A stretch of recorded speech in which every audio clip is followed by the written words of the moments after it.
Hey, we are back. First podcast of the year, 2021. It's going to be our year, man. I feel it. So it's already starting off fantastic.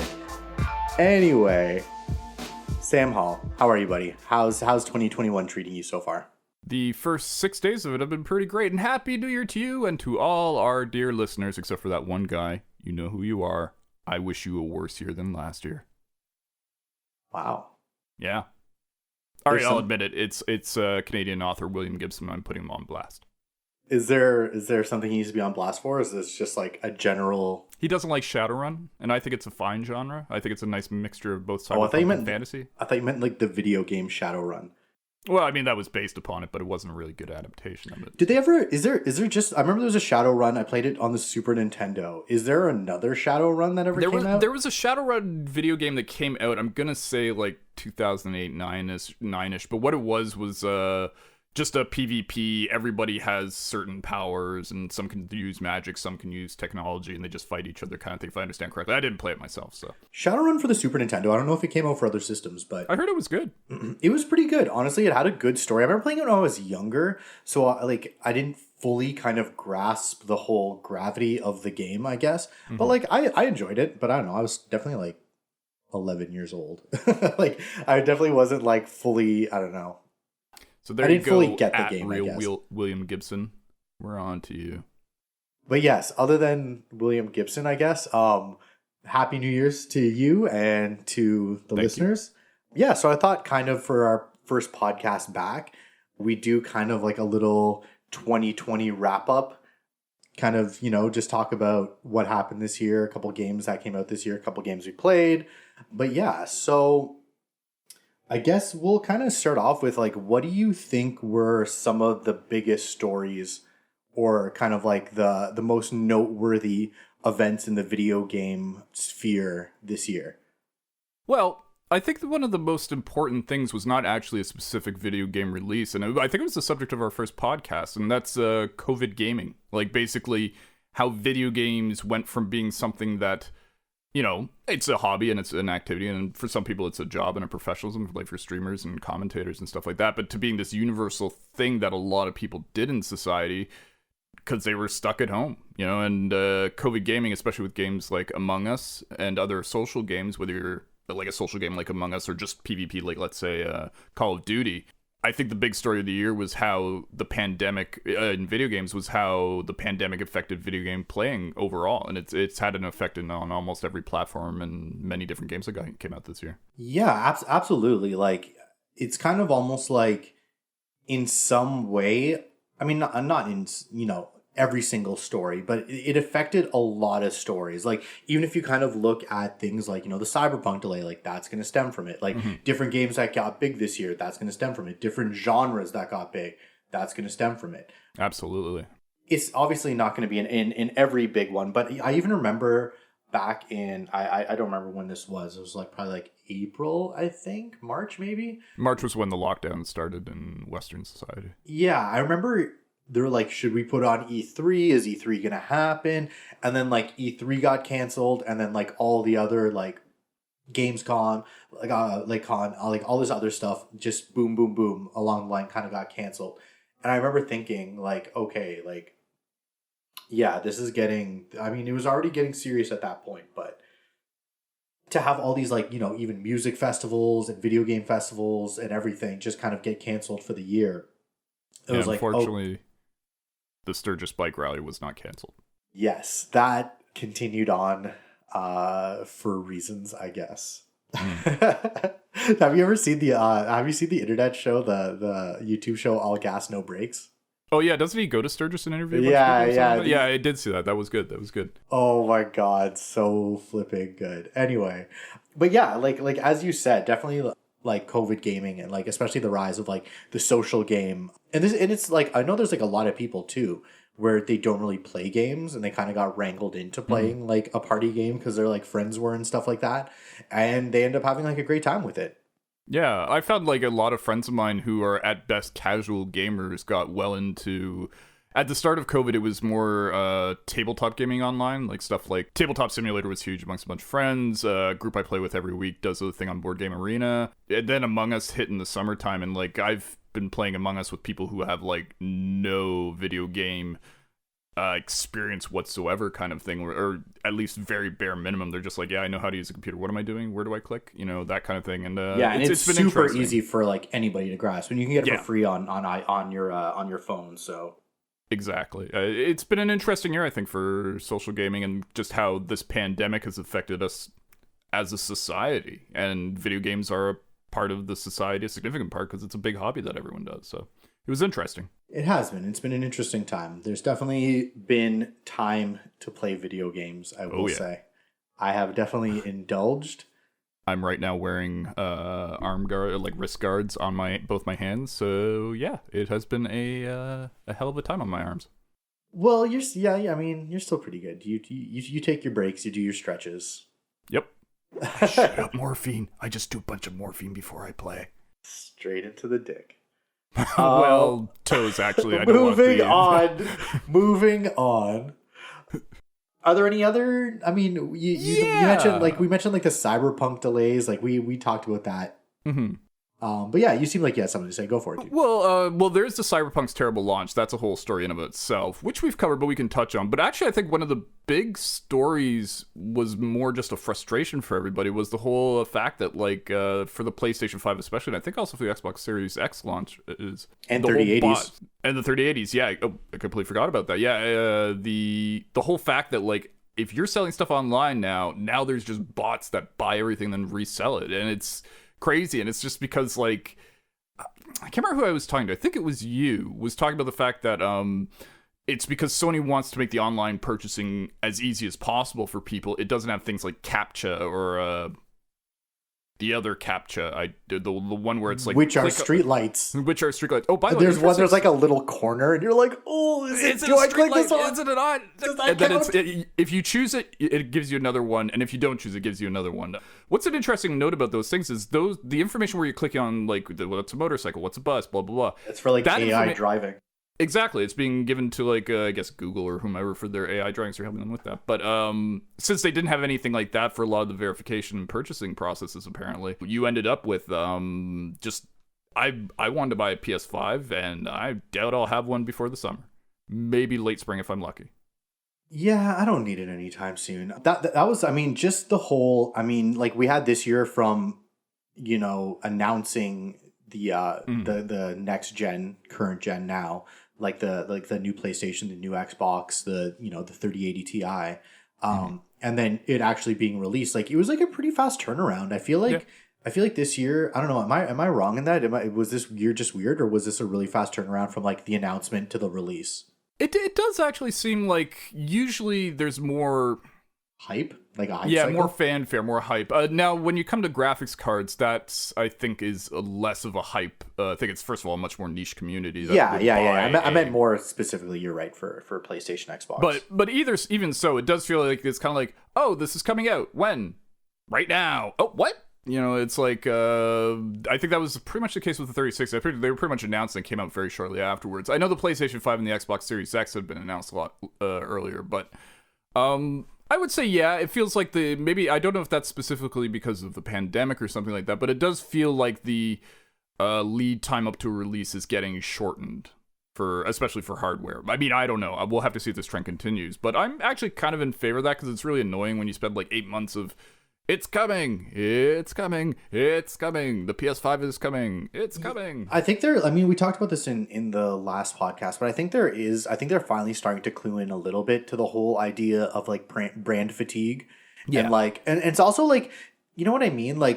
It's Xbox, it's Sony, it's Microsoft, it's Sony. It's people know about these companies. They don't need to be kicking down your door being like, remember us? It's us, Sony, with their new system, the PlayStation 5. You like that. You know what I mean? It's you don't need to have, you already have the brand awareness and the brand recognition. You just have to, be like, hey, we got this new thing coming. And I feel like there's a lot of studios and just a lot of advertisement agencies that are finally realizing that you don't need to fucking saturate the market with your ads. Can I actually add one thing onto that? Or, sorry, finish. No, absolutely. Yeah. I think what else has changed is that back like 20 odd years ago, in like the early 2000s, or even the late 90s. Information moves slower for sure. Well, information moves slower, but it was also, video games were more of a young person's thing. Like, you didn't aim at middle-aged dudes, you didn't aim at like senior citizens even. It was very much just like, oh, you had to say, hey parents, there's this thing coming out and your kids are gonna want it. You had to do that. But now it's like everybody plays video games, so it's just like, hey everybody, new PlayStation. That's what be like one of those like New Year's kind of whistle things that flip out, you know, like I thought that was like a heart eyes sigh. Well, honest truth was it was a tiny fart and I just wanted to cover it. Oh. Yeah. Well, you centered yourself. I know. It's curse my honesty. Remember that I always tell the truth, by the way, if we ever play Among Us again. That is okay. Anyway, yeah, I mean, there's a few other notable stories, but I mean, we talked about the Cyberpunk delays on end for the last time. Well, I don't think we need to rehash that. Nah, long story short, I'm not happy with that game until everybody, whether you're playing on a PS4 or the highest end PC, has a stable game to play. Well put, yeah. Comrade. All right, so what are some games that you played this year? Now, they don't necessarily need to be games that came out this year, but just like some stuff you played this year. Obviously, weigh that maybe a little bit towards stuff you played this year. But I mean, personally, I don't have the funds to play every AAA game that comes out, because then I would be absolutely homeless at that point. But yeah, want that. I mean, having a home is pretty solid. It's part of the there's like 3 basic needs, like food, the Maslow's hierarchy of needs. That's what it is. Yeah, like food, shelter, and video games and warm hugs. Anyway, yeah, I prefer them cold. Ice cold hugs. I go to the morgue a lot. Clammy, what? Nothing. Jesus. Yeah. Okay. Getting back to the thing. What did you play last year? Well, the big game that I finished the year on, even though I just slammed it, was Cyberpunk. I do have a PC. So you did finish it? You finished it? No, I haven't finished it yet, but I'm close. Okay. I think I'm like, if 100% is everything, I'm not judging by the percentage in the games because he's never quite judged by that. I would say I'm at like 80 or something like that. I'm just cleaning up the map of all the crime stuff, and then I'm just going to do the last bunch of... it's kind of holding off on story missions because they're actually kind of fun. Yeah, no, Cyberpunk is like a solid game. It's just, even with the PC I'm playing it on, it's still a buggy mess, and it's still like, I've had one crash, one quest won't ever be able to be completed because it's just bugged out, and that's a side quest. I haven't really touched the story quest, and I hear those can be pretty buggy in of themselves. So, but I would say the game that I've played the most this year that I've been like, oh, this was a lot of fun. I mean, this is kind of my favorite game right now, is weirdly Assassin's Creed Valhalla. It's just like, there's something about it. I enjoy the story. I enjoy running through like Dark Ages England. Yeah, it's just like a solid, fun game. It's not reinventing the wheel or revolutionary by any stretch, but it's sort of like taking everything I've liked from previous Assassin's Creed games and offering them in a very similar, straightforward way. And yeah, so I would say Assassin's Creed is probably the best game I'm playing this year, if you want to omit things like Among Us, which is sort of, I have a lot of fun playing, but I don't know if I could call that my best game. So yeah, I'd say Assassin's Creed is probably the best game I played this year. What about you? Yeah, like we talked about it earlier, but like a lot of those like party games, like I played like like Fall Guys was a lot of fun. Warzone, I played a bunch of that over quarantine. Some Among Us, and yeah, just stuff that you can play with friends. Then obviously the new Destiny dropped, Beyond Light. Yep. We played metric fuck ton of that. Yep. That was it's a solid expansion. It's fun and I like it, but I gotta say, like, Destiny sort of feels like it's in the midway point between... It's in a holding pattern, for sure. That's exactly the term I should have used, yeah. So, I mean, I don't know about you, but I found that, like, I enjoyed playing it, but it never really left me with any huge, like, oh, that was a ton of fun. It was just like, oh, yeah, that was fun. How about you? Like, did you have any highlights from the game itself? It's more Destiny. I'm gonna say it's a two-prong answer to that. I'd say the best and the worst aspect of Destiny Beyond Light is stasis.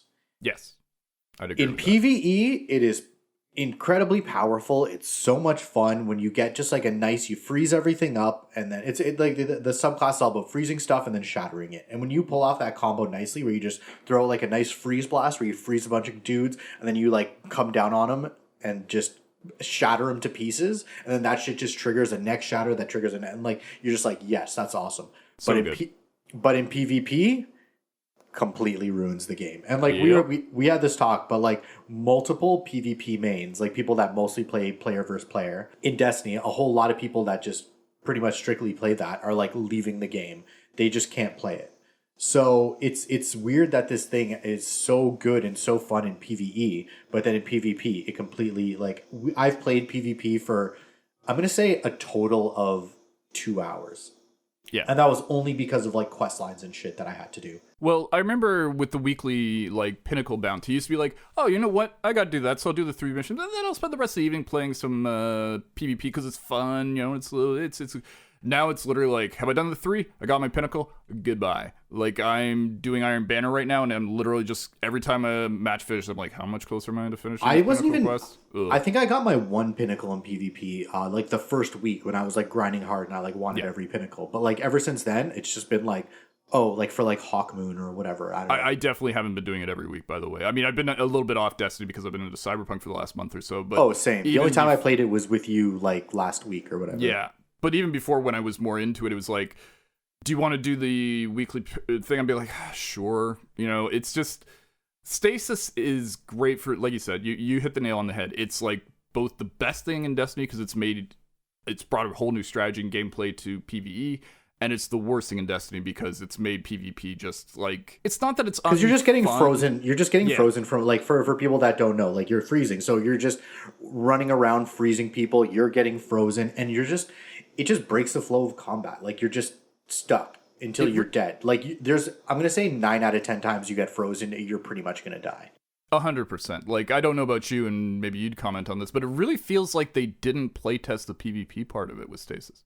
Like, it really feels like they kind of went, well, this is, it works in PvP, like it exists, so it's doing, okay, let's just, like, it really feels like they made it for PvE and they didn't give a shit about PvP. Well, I mean, I don't think they've given a shit about PvP for a while now, so. True.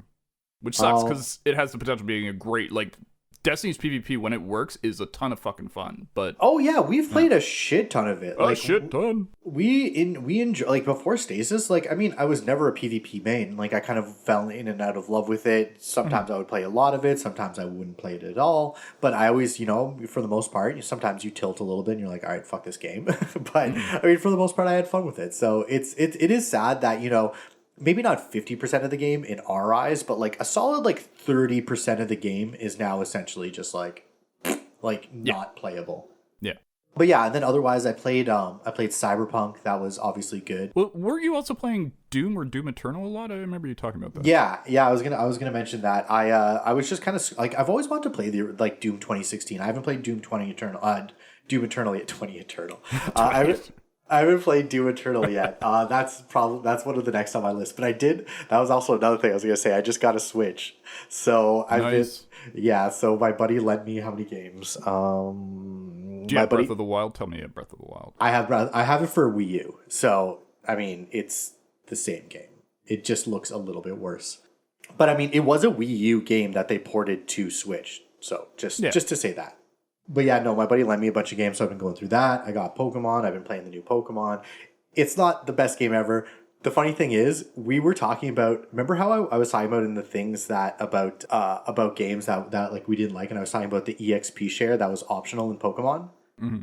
So funny enough, in the newest Pokemon game, Sword Shield, EXP share is like always on. Like you can't turn it off.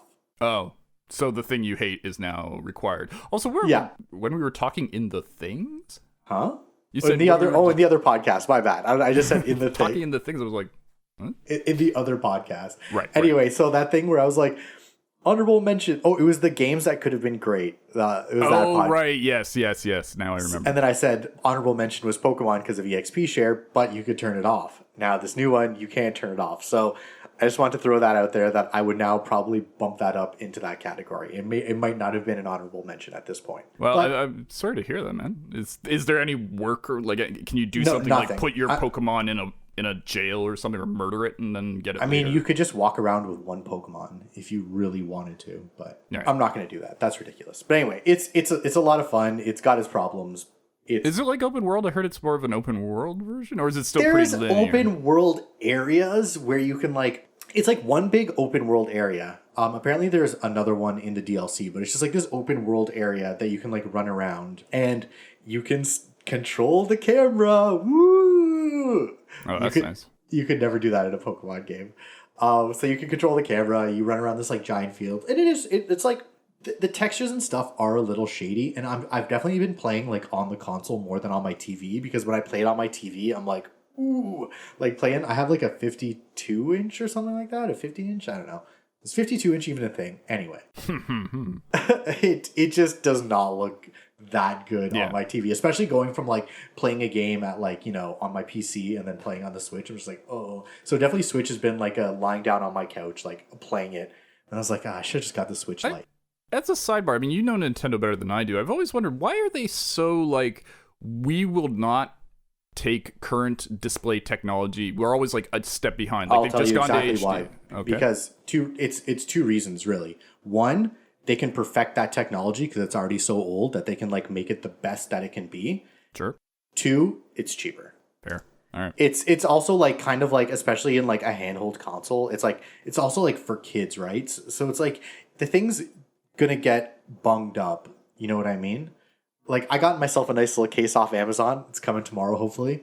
But for the most part, like it's gonna be thrown in kids' backpacks. It's gonna get dropped. Like, you know what I mean? So if you have like the highest, like most, like the craziest chip in it or whatever, and like it's gonna be, you know, might not be the most what's the word, like the rug, it might not be so rugged. So yeah, so it's like kind of, I guess, a 3-prong answer. It's like a little more rugged, it's perfected, and it's cheaper. So it's got like, you know, it's wearing like a lumberjack jacket. It's got like 5 o'clock shadow. Oh, it's got more than a 5 o'clock shadow. It's got a big old bushy beard. And it's all like, oh, no, I just came from logging down Berlin, down the white water. Yes. Oh God, that's such a great song. All right.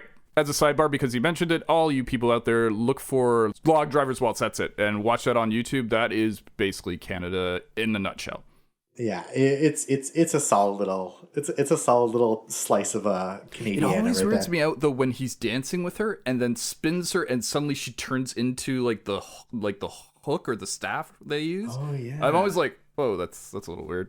I definitely go on like a little like nostalgia trip every once in a while. Like watch those like YTV like interstitials and stuff, like super shitty like 1990s computer animation and stuff, like the little one with like all the little kind of shapes.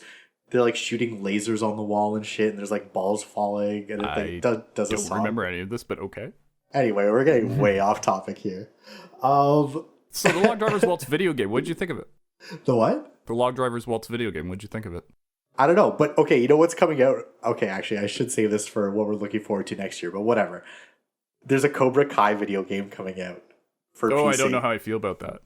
I mean, I love the show. The show's great. The 3rd season is fantastic. I haven't seen the 3rd season yet. No spoilers. It's great. It's just like it's this weird show that knows how to completely perfectly straddle the line between like straight drama and ridiculous comedy and kind of like goofy. Like it's there's something about it. I don't know what it is. It shouldn't work, but it works great. It takes itself the right amount of serious. It's exactly, like if it took itself any more serious, it would be cringy, and if it took itself like any less serious, it would just be like way too campy. It's just like it just treads that line where it's like it knows exactly what it is. Yeah.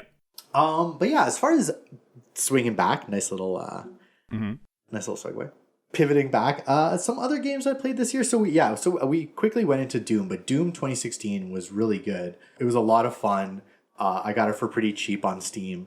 It's from 2016, so I was able to just crank up the settings. Looked fucking pretty damn good. Nice. Yeah, and it was just like a hell of a lot of fun. Like I didn't 100% it or anything like that, but like I beat it. I got most of the power ups and everything, and it is a hell of a lot of fun. I'm really looking forward to 2016. That's definitely going to be grabbing that soon. You mean sorry, Eternal? Yeah, 20 yeah. Eternal. So, how about you? Is there anything else that you played over the last year? Maybe an older game that you dusted off or what was a game list? I did spend a bit of time with was it's sort of an old game, but sort of a new game. Persona 5 Royal on the PlayStation. I keep hearing nothing but good things about that game. It's great. It's just like, it shouldn't be great because it's just a bunch of teenagers being all teenagery and stuff, and then having powers and going into people's brains and fighting, and it's sort of one of these things where if you just put it down on a piece of paper and you just sort of describe what it was, you'd be like, oh, that sounds okay, I guess. But it's fantastic, and it's great. It's a ton of fun. I don't know what it is about it, but it has this weird heart to it. Like, it has like a really strong sense of what it is, and it believes in these characters, and it really leads into the whole like, man, adults are the worst. They don't understand what's going on. It's kind true. of well, it's true. Yeah, anyway, don't trust anyone over 40. That is 100% true. But yeah, no, Persona 5 was a big one, and I'm trying to think what else. But other than that, like, I played a bit of Call of Duty Cold War multiplayer for a little while. I'm enjoying it. It sort of comes and goes in interest to me, and it's absolutely fine. It's absolutely like generic Call of Duty fighting. There isn't really anything amazing about it, but it doesn't do anything particularly poorly. It's just Call of Duty multiplayer, kind of how you vaguely remember it to be. Well, I know another game that you were playing, Tony Hawk. I really... Oh, right. That's segueing into... games that we... Lavender. Games... Little wisps of mahogany as well. Tony Hawk Pro Skater 1 and 2 remake. I really wanted to get. I just don't know why I haven't got it yet. That is like a no-brainer for me to get. I just keep getting bogged down with other shit. But yeah, so you played it though. Like, you enjoyed it, right? Mm-hmm. Oh yeah, it's exactly Tony Hawk 1 and 2 for, quote, the current generation. But I mean, it's not like, it doesn't add a bunch of like elements or something to a map. It's like the same map. It just looks sharper and has nicer textures, but it's still the same map, the same gameplay, the same sort of it's stunning almost how faithfully they ported this game in to a current generation technology, but still just like it's the original two games, and it's a ton of fun to play. It's the same sort of thing that sort of sits on my desktop. I don't play it as much as I used to, but every once in a while when I'm just like, you know what, I feel like playing something for 25 minutes, just, you know, take my mind off it, and then like, oh, there it is, and just fire up Tony Hawk, listen to some late 90s music hill hits, and grind until there's no more grinding to do, because I love grinding. That's my favorite thing to do in the game for some reason. Sick, bro. Well, are you planning on getting it soon? Yeah, 100%. I think the next game I'm going to grab, though, is I really want to play Hades. Like, my buddy's playing it now. Like, I saw SkillUp's review. He loved it. Like, my buddy's loving it. I'm like, it's getting, like, on all these, like, year-end lists. Like, I got to play that game. It looks fucking sick. It's like a roguelite. Just fucking, the graphics look awesome. The gameplay looks awesome. It has a cool story. Like, I'm down, man. I really want to play that game.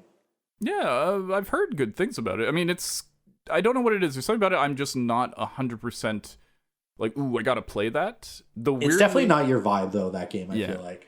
For me, actually, it's kind of funny because it's also got a bit to do with Greek mythology. Immortals Phoenix Rising, I hear, is actually pretty fun little game. And I'm looking at that and going like, oh, maybe I'll check that out at some point. Yeah, so like I hear it's like the anti-Ubisoft game, which, I mean, that intrigues me because, you know, Ubisoft has made good games. Also, I would like to point out, as far as Ubisoft games go, Division 2 was supposed to be fiction. That's all I'm going to say. That's all I'm going to say. Yeah, right now a whole bunch of people are lining up to do getting a group to storm Capitol Hill, apparently.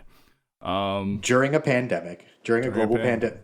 Like, it was like Division 2 was supposed to be fiction, Ubisoft. What the fuck? Division 2, a chilling vision of things to come. Except it was in the summertime. That's the only difference, really. But remember, if there's an Australian there, it's their summertime. Shit. We're through the looking glass here, people. But yeah, like, so you said Phoenix, what's it called? Phoenix Immortals? Immortals Phoenix Rising. Yeah. Immortals Phoenix Rising. I'm into it for the reason you just mentioned. Sort of like, I like Ubisoft games. I do actually kind of enjoy, a giant map with a bunch of places to go. I'm going to go here, then I'm going to head there. I'm going to take care of this. Like, I don't mind that as much as a lot of people dislike it. I mean, I will say their maps, it's a little too big with all that kind of stuff. But, you know, I'm just looking for sort of a quick little... Apparently it's funny. Apparently it's very well written. I hear it's like, if you buy the humor, you'll find it funny. If you don't buy the humor, you'll like be rolling your eyes the whole time. Hey, I roll my eyes like every time I play a video game. Sorry, have you heard some of the dialogue in Cyberpunk? Have you played some of those like slang phrases they try to like make What's happen? Up, Chew? Sorry, I gotta ask you a question. Okay, spoilers for a minor side quest in Cyberpunk for the next minute. Jump forward until I say spoilers over. Have you found Skippy? No, I don't think so. Wait, who's Skippy? I also haven't played in a while because I'm not going to say. But you might want to. There's a mission. I think it's in. Oh god, I can't remember what the area is. It's sort of in the middle part of the map, and it's one of the like side quests. It's one of the gigs, and it's all I'm going to say is you're going to meet somebody called Skippy, and he's great. And he has a thing where he uses the word. It's the only time I like laugh when I hear the word choom. But yeah, no, the spoilers over. The dialogue in Cyberpunk, I don't think anyone's used the term deets since like maybe 2006. No, that was like a 90s thing, I feel like. What's the deets, yo? Yeah, it's just it's where it was like, give me the deets. Hey V, I need you to take care of something over in this part of my town. All right, here's the deets. And I'm like, oh, stop saying that. Just like, yeah, stop trying to make like that slang happen. It also has like I don't know if you ever do when you do the side missions. You can press left on the GAMP controller. Fuck me, I'm just I've been doing that a lot, especially when it's just like, I want to get through this dialogue tree. I read some of the things and it's like, okay, in the future, if I'm a fixer and I know a good mercenary who can do the job, I'd be like, hey Andrew, I need you to go to this warehouse and kill the guy in there named Frank. Take him out, kill him, choke him out so he's unconscious, whatever. Just do that for me. I'm not going to be like, well, it was a stormy night in the city, and sometimes passion breeds confidence, and confidence is what Frank has. I remember when I went to do, like, some of these things are so wordy, I'm just like, Jesus Christ, just tell me why am I reading this? Just, okay, I'm going to go there and take out a guy. Ugh. Yeah. Sorry, rant over. But yeah, another one that I missed over the year that I want to play, and as a Star Wars fan, this pains me that I haven't played it yet, is Star Wars Squadrons. Oh yeah. 100%. I hear it's really good, and like EA has been really good with it. They're like, here's a game, it's a full game, but it's cheap. And you're like, what's the catch, EA? And they're like, nothing. You're like, what? What's microtransactions? They're like, no microtransactions. This is the full game. And then you're like, the people are like, I don't trust you, EA. They're like, what? You don't believe us? Here's more free game. And then they just like drop like a bunch of content on people that own the game for free. People are like, wait, now there's going to be microtransactions? They're like, nope. Yeah. What's going on? Good guy EA? Question mark? It's such the whole microtransactions games as a service thing. The problem is it's like, it's so shitty, but it's so effective now. And it's so effective. And like, I hate to say it, if I was the guy, at EA who's in charge of finances, I'd be going like, so if we do this one thing, we'll make money constantly after the game is over, and if we don't do it, we don't. I mean, seems like a no-brainer to the finance part of me. Well, that's why Andrew Wilson is fucking head of EA, because he's the guy that like invented FIFA Fantasy League in the FIFA games, and they're like, oh, can we do that with all our games? And they found out over the last 5-6 years that nope, they can't do that to all their games. So now they're like, okay, we can do that with our, sports games, but with our video, we can do that with our sports games or our mobile games, but with our video games, we got to treat consumers fairly. And Gamers Unite, we did it? Yep. Mission accomplished. Hopefully. Though I am going to say I am impressed with Andrew Wilson himself, considering he is just basically a volleyball or a soccer ball that Tom Hanks painted a face on. You know who he looks like? He looks like the bad guy. What's his name? Handsome Jack in Borderlands 2. That's who he looked like. I mean, I've never seen a photo of Andrew. All right, looking up the villains. Andrew Lanza is his name. No, Andrew Wilson. Andrew Lanza. Oh, yeah, Andrew Lanza does look... No, he looks like a young Richard Nixon. No, Andrew Wilson. Okay, here we go. Yeah, I guess he... Wait, is he the guy with the beard? Like, he's got a big beard and, hair... Who the fuck is this Andrew Wilson, then? All right, doesn't matter. Long story short. Are there any other games that you missed this year that you want to play?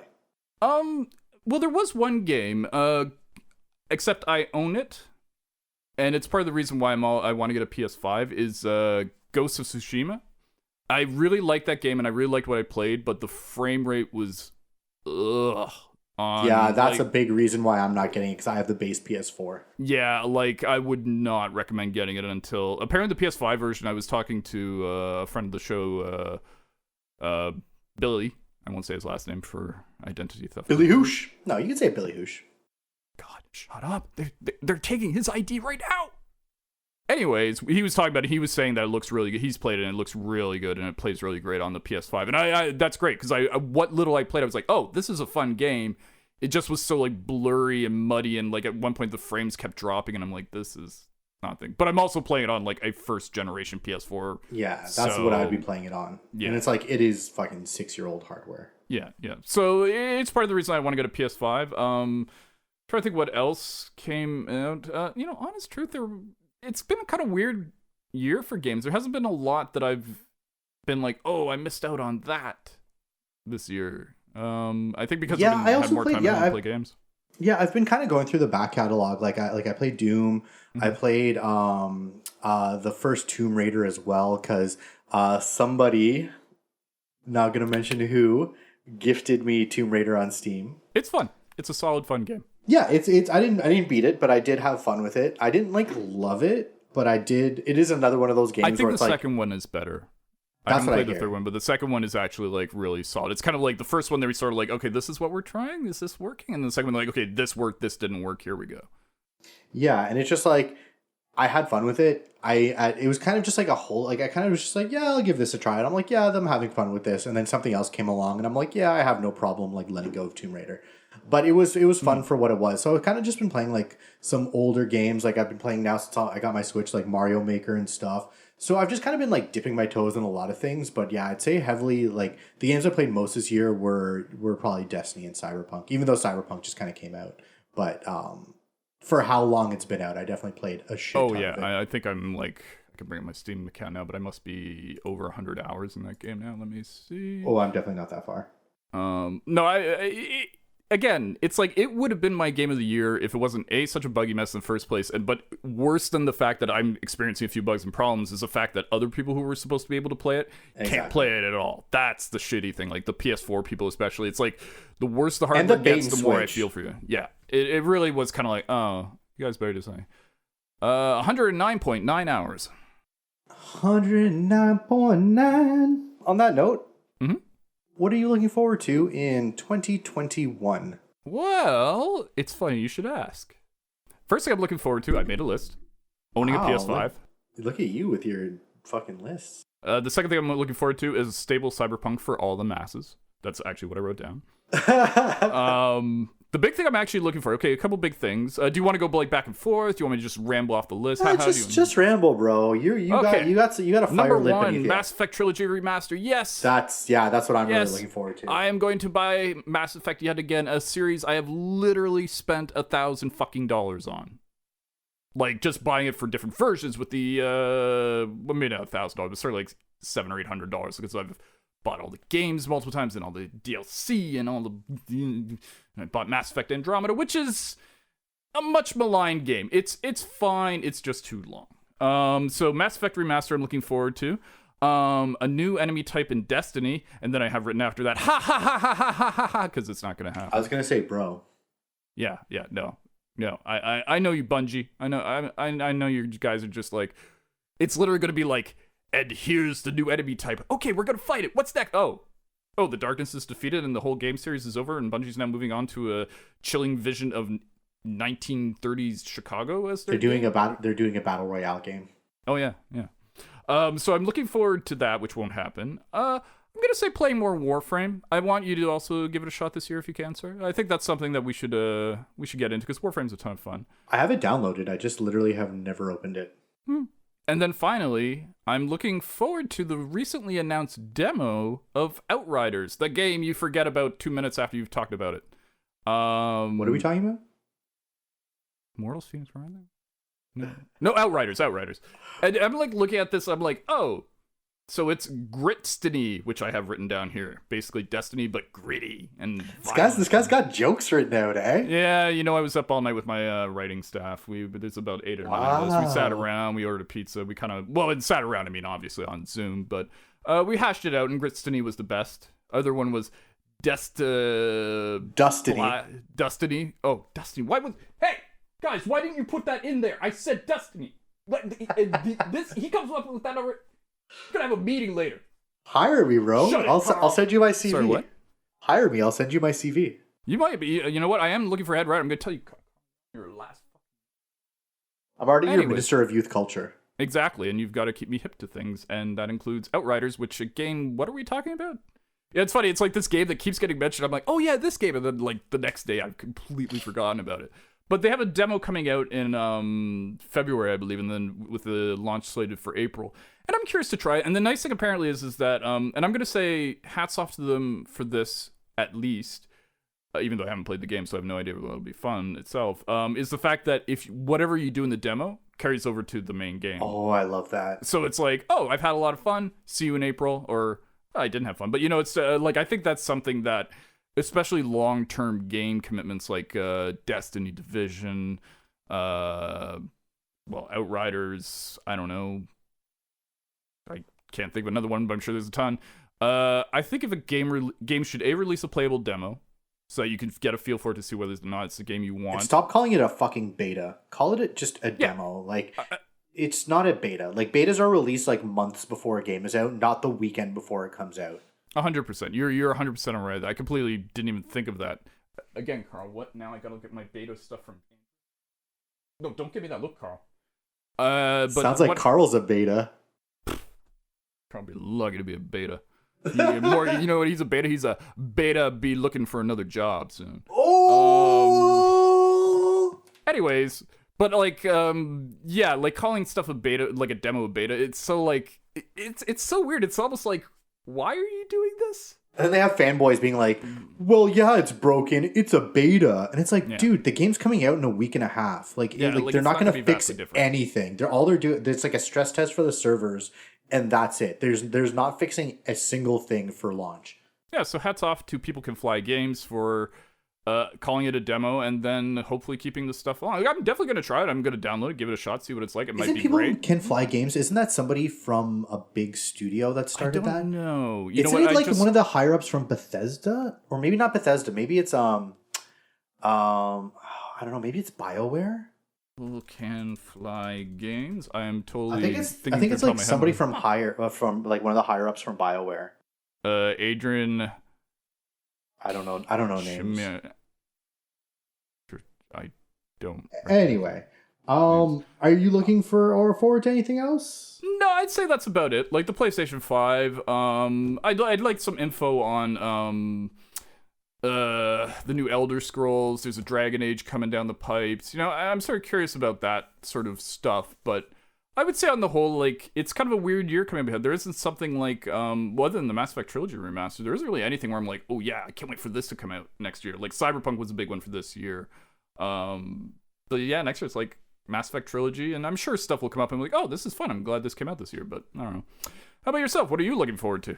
Yeah, having said that, the Mass Effect Trilogy definitely, so I can finally play it, right. And like not having to like dust off like a fucking like Xbox version. But as you said, PS5, like the thing that will make me probably get a PS5 is the new Horizon. I loved Horizon Zero Dawn, the first game, and the new Horizon Zero Dawn, everything I've seen about it, it just makes me want to play it. Mm-hmm. I had a really good fucking time with that game. I platinumed it. And just that is probably, out of all the games, that's probably one of the ones I'm most hyped for. Also for the Switch. Oh, well, are you hyped for Horizon Zero Dawn too? I like Horizon Zero Dawn. I never finished it on the PlayStation, and I have it like sort of on my wish list on Steam. So when it gets cheap enough, I'm going to buy it there and play it on PC. Yeah, it is on Steam. I forgot about this. Like, the truth is, actually, I'll probably just wait for it to come out on Steam again.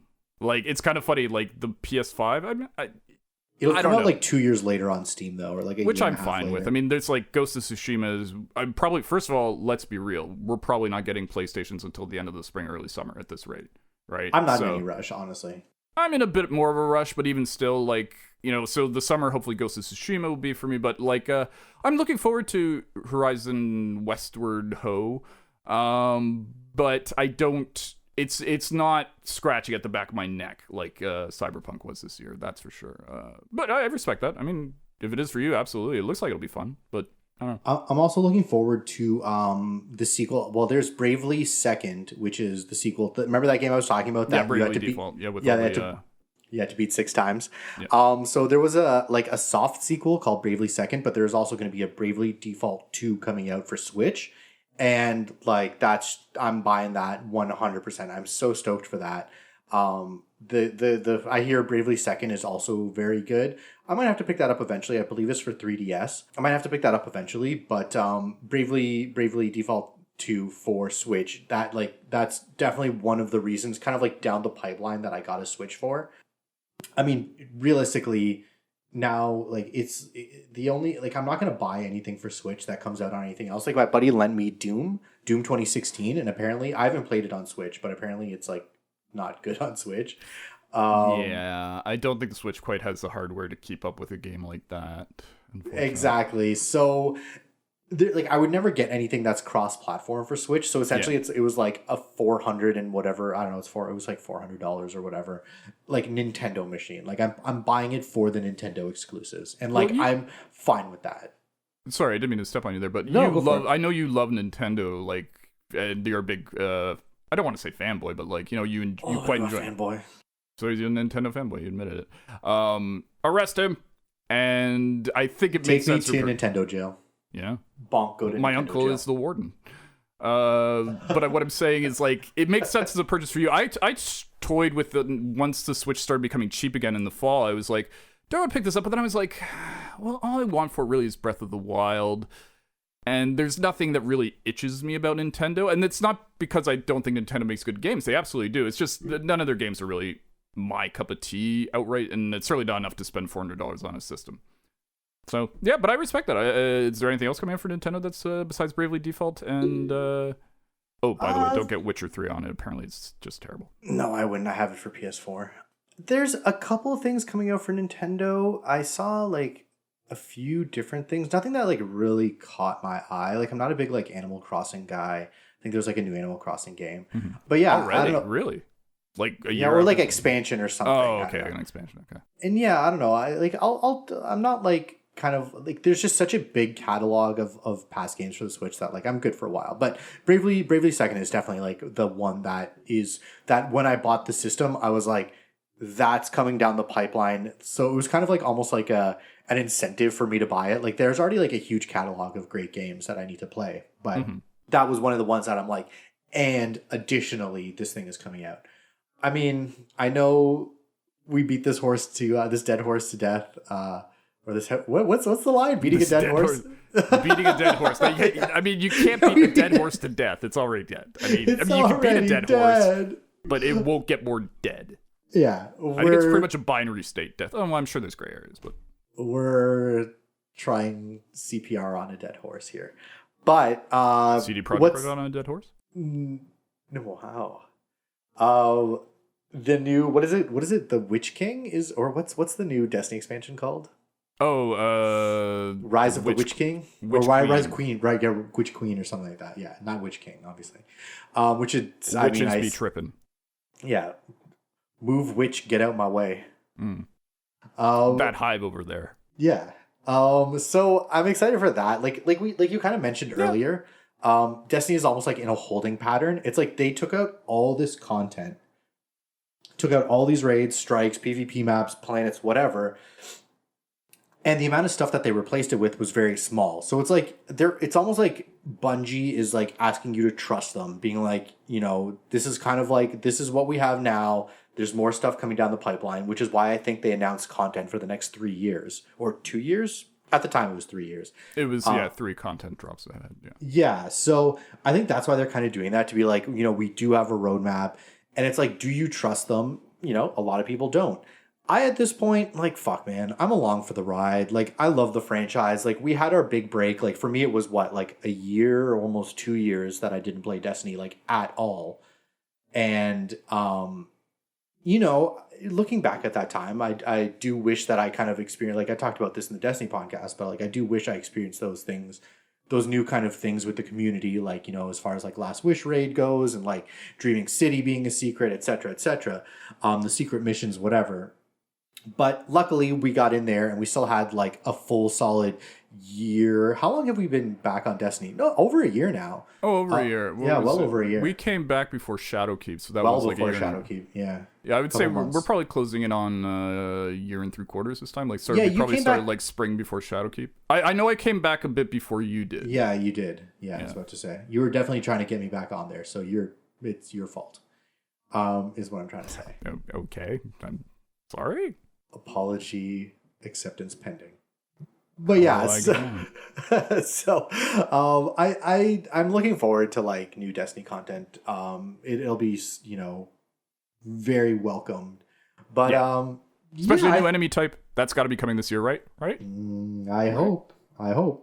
Yes, it is. It'll be the Hive, but they'll have like purple rocks on their armor. And they'll shoot explodey things that are slightly different. Can I also say, as a sidebar, I find the Hive the least interesting of the enemies.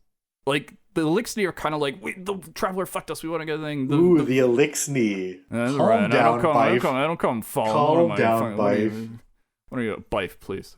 The Vex are interesting kind of conceptually. The Cabal, they're whatever, but you kind of, but I find the Hive just like, yep, undead monsters, don't give a shit. Like, it's very, but it also feels like 2 out of every 4, like 1 out of every 2 drops for Destiny are Hive related, and it's like somebody's there, the Bungie's like, this one's gonna be about the Hive. Jim, we do have this Vex or this Hive this time. It's gonna be Hive. Yeah, I just fucking sick of it. Yeah, I like the the Wyverns though. Those are Vex, so I don't know. I can't hate Vex because like I don't know. I don't mind Vex. They remind me of Volta Glass. They're interesting. They're like time traveling robots that are like the sort they're when you step back from it, kind of a dumb idea, but like it's very sort of like, oh, what is Vex milk? Well, when a Vex daddy gets excited. All right. Moving on. So I think I just kind of want to end things here with let me ask you, what is your singular most favorite gaming moment of the year? Now, this could be a news story. This could be, a moment that you experienced in a video game.